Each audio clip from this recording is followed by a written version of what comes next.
everybody, Steve the Amateur Historian, coming to you from the vicinity of Portland State University. It's mostly behind me. Going out and about again. I'm actually heading up this way up into the hills, which isn't that hard. I just have to get over here and I'm going to climb up that staircase that I climbed up. What am I doing? This is actually fenced off. I'm stupid. I'm going to get things started. I don't know where you can see it. Right up there. Right in the center. That is Piggott's Castle. And that is what I am heading towards. I did a whole video of just me going up there. And I want to go up there, give it a pass by again, but I also want to see a lot more of what's up here. I've become kind of obsessed, if you maybe have noticed, with traveling around parts of Southwest Portland recently because it's so mysterious to me. So that's my plan today. No more blabbering about my headaches. If something serious happens, I'll tell y'all. No, killing off the first 10 minutes of my vlog talking about what my past 48 hours have been like. I'm just diving on in. So that's what we're doing here.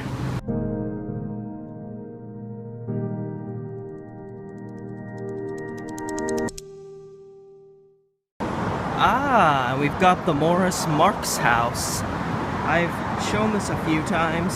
Sorry the video's a little shaky, I'm zoomed in. But yeah, this house here was built in 1880, I believe. And it was risking demolition. And they plopped it onto a truck and moved it from more downtown area over to here. And it looks like it's in a lot better shape than it was the last time I saw it. Looks like they've repainted it. It's looking pretty swell. The house itself was, I believe, located on 12th Avenue, so kind of off this direction, a little northwest of here. It was actually right next to the house that Uma Munson, the rooming house that Uma Munson lived in, who Uma Munson was, played a character in Gone with the Wind. I can't remember her name now. But she was the kind of other woman that Clark Gable was seeing in the movie, and this house used to be right next to it. And so, I figured this was a good, actually this isn't really a great spot for me to sit, but I actually bought some food to eat. So unlike my last vlog, I wouldn't be waiting till like almost 7 o'clock before finally eating. I don't know how I didn't pass out. But I got some more. I bought this last time. This stuff is amazing. So I'm just going to sit here in front of the house for a second and eat. It's a big-ass peanut butter cup cookie. I figure that's thick, that's filling, that's protein. 500 calories. Well, that's what I need to have to burn off is calories. So I'm going to eat this. And the stairwell that I went up to get up to Piggott's Castle, which is like right up here, is like right around the corner here. And it's a bitch to climb when you're out of shape, so we'll see how I do. Okay, good, it's not fenced off. I was going to be so pissed if this was fenced off because I'd have to find another way up. And this sucks enough as it is. So yeah, these are, excuse me, because I could have to walk all the way up there. It'd probably take forever. These are called the elevator stairs. I guess because they function like an elevator. All right, take it slow. If I take it slow, I think that was pretty much my reaction the last time I came up these stairs and saw that sign. I'm a man with an iPhone recording myself going up these stairs. How is that not suspicious?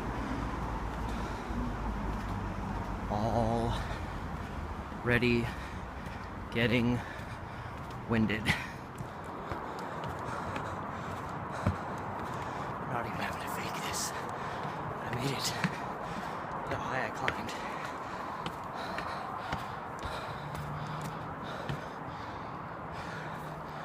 I made it. Whew. Okay. I don't know what to do now.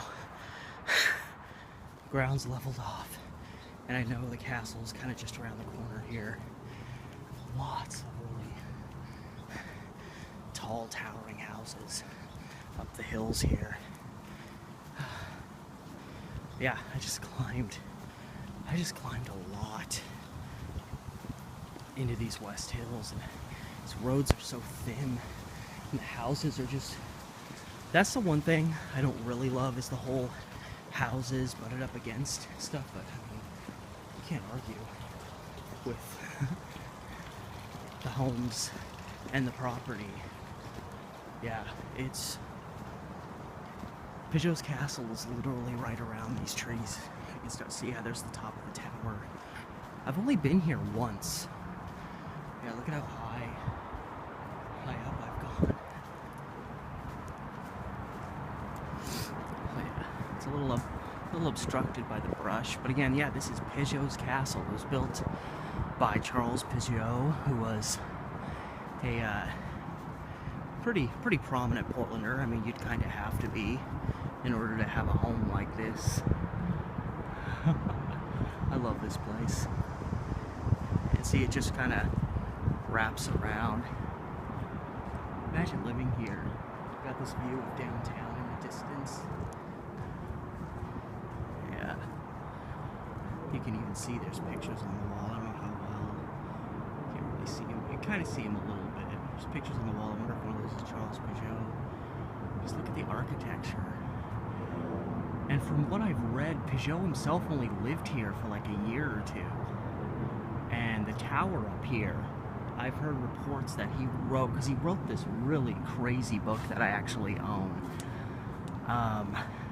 And I've heard reports that he wrote it in that tower. I think this is part of the home too. But yeah, so Charles Piggott was a prominent Portlander. He was a businessman. And he was also a writer. I mean, he was also an attorney. He actually was involved in a very infamous case that I do a Historic Murders of Portland episode on, where this kind of drunken, rundown lawyer named James Finch killed a prominent Portland attorney who was actually like a prosecutor named Ralph Fisher. Apparently because Ralph Fisher had his lawyer's license, whatever you want to call it, suspended for a year, and he went to his office and shot him.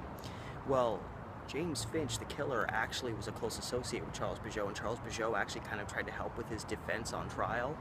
And it's known that Charles Piggott called Ralph Fisher, like within a couple days of it being killed, saying he had something kind of urgent to talk to him about. He wasn't in the office. He said he'd call back, and he never did. So it continues to loom. What did Charles Piggott have to talk to Ralph Fisher about? This guy that was so close to the man that killed him days later. But Charles Piggott also wrote this book that I have, this crazy book. Wrote it around the turn of the century, and it was called Pearls at Random Strung. And it was this book about how to like live well and survive in the world. And I forget a lot of what I read. I've read about a half of it. I just remember he talked about like the diet you should have every day. There's a great emphasis on having bananas every day, and it was a very interesting read because there was all this just crazy and this stuff, the raving lunatics that he would say in this book. But at the same time, he was, he would talk about how much he revered women, how women deserve the same respect as men, and in many cases women were better than men. So, for being turn of the century, he was a pretty innovative fella. But at the same time, I said, they claim that he wrote this book in the tower of Piggott Castle there. I'm not 100% sure if that's true. That's just what I've heard. He also apparently said that women were not allowed to go into the tower. So there goes your some of your seeming feminism out the window. So he was all over the place. He was a very strange guy, but very prominent, very well-to-do. And he had that house, that magnanimous castle built, and then he only lived in it for a short while. So I don't really know. And I honestly don't know where I'm going now. That was part of, like, when I came up here, I saw the castle, and then I turned around and went back home. So I honestly don't know where I'm going now. I don't know. But I wanted to just traverse these cutting back streets and just see a little bit more of Southwest Portland I've never seen. And start with Piggott Castle back there. Iconic landmark of Portland.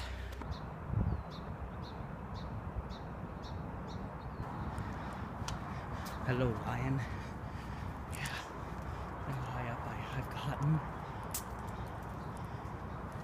It just keeps going up. What's really gonna suck is if I get up here and suddenly it's like, all these roads dead end now. Look at these houses though. Oh, lawn's perfectly trimmed even though the ground is completely off kilter.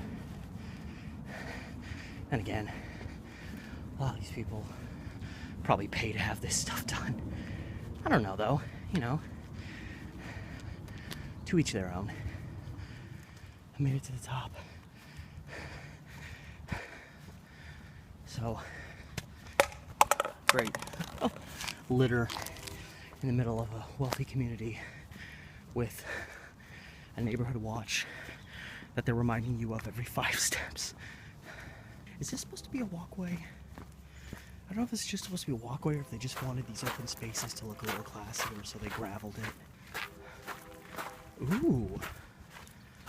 Is this a new home? Or a home that's been thoroughly renovated? Because it's in the style of an older home. I think it's just got like, it's just getting renovated or something. That is big. Now apparently this road ultimately kind of starts running into roads that run kind of south of the Vista Ridge Viaduct.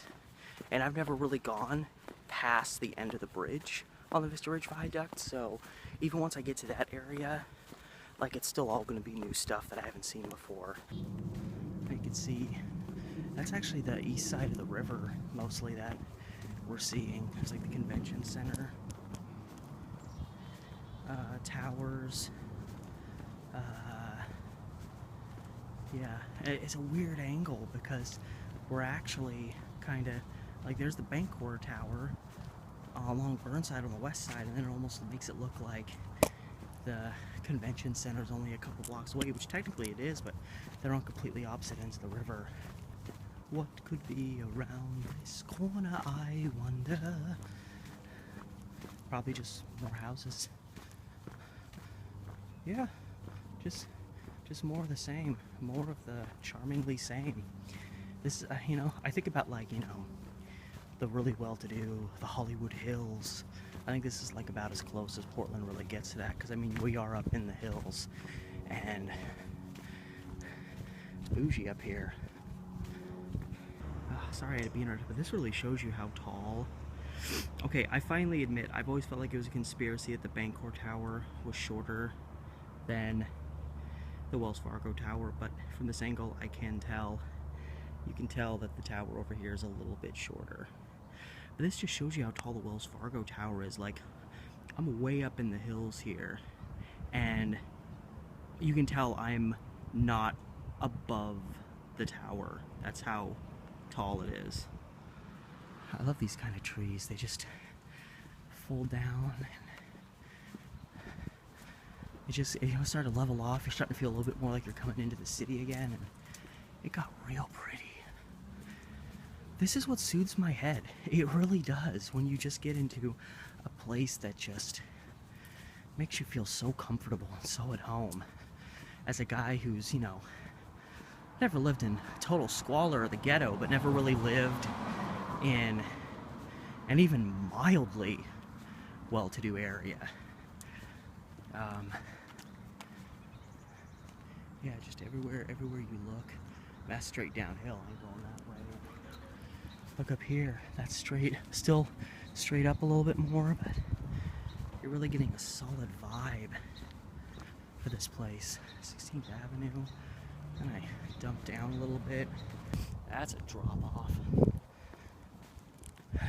I almost feel like I need to kind of start going uphill, because inevitably I kind of want to go this way, so I might as well suck it up and just do it. Oh god, this is steep. My dogs ain't built for this. No wonder, look at this. From years of aging. It's cracked and this is almost falling over. The Leaning Tower of Pisa. Sir, you might want to get your wall fixed. Oh my god, it's a nice house. I don't know why I'm saying that, like none of them are nice. They're all nice. Ah, but this one also has a Moses and Ida Klein house. That's what it says.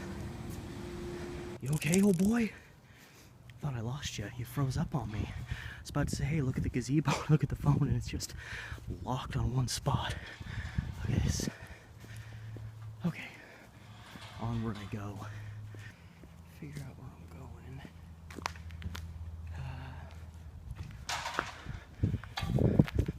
Looks like it just, oh, this looks very enticing. So I'm gonna go this way. coming up to Elm Street. Actually, you know what? These kind of look like kind of crappy apartments here. If there's a liquor store on the other side of these, I'm gonna feel real bad for that guy that I just guided back down towards downtown. You know what? His fault. He said that his friend said he lived near downtown. So you know what? Let it roll off my back. I don't see a liquor store. I think we're fine. This is another sign here in a bougie part of Portland, is when you have the garages below the house. House is way up there. Garage is down there. And actually, these apartments aren't as crappy as I thought. They're actually kind of nice. And after all that, I made it over to Vista Avenue, which is where I wanted to get. This is Vista kind of wrapping around here, but the sidewalk, like that sidewalk's fine, but this sidewalk is really cool. It's like a secluded, fenced-off sidewalk. Oh my god, look at that freaking house. They're just so huge. Yeah, check this out. I like this. This makes me feel special. These long staircases for people to get up to their homes. Yeah, you start going that way and you're kind of heading towards Nob Hill, Alphabet District, Goose Hollow. And yeah, this is, you're getting like carried higher up above the street. I don't know where this, I probably just levels off with Vista up here. Yeah, this is cool though. I like this little shiny piece. And there's these gems kind of hidden. There's a little road that cuts off, and there's these little gems kind of hidden down in here. Rock walls, these long stairways leading up to these huge houses. God.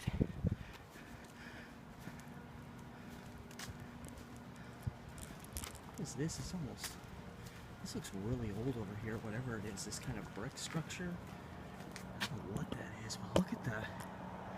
Look at that. And look at this freaking house behind it. I don't know. That's... Oh my god. Look at that freaking house. It looks like a freaking college building. Like an Ivy League school building. This probably isn't open to the public. Yeah, because I think it just leads down to their property, but... Yeah, it's fenced off. Well, I mean, how bougie are you when you have a metal gate and a stairwell like this leading down to your home? Like, I probably have heard of whoever lives in that house. How are you not a famous person who lives on a property like that? Yeah, swimming pool, of course. Who would have thought?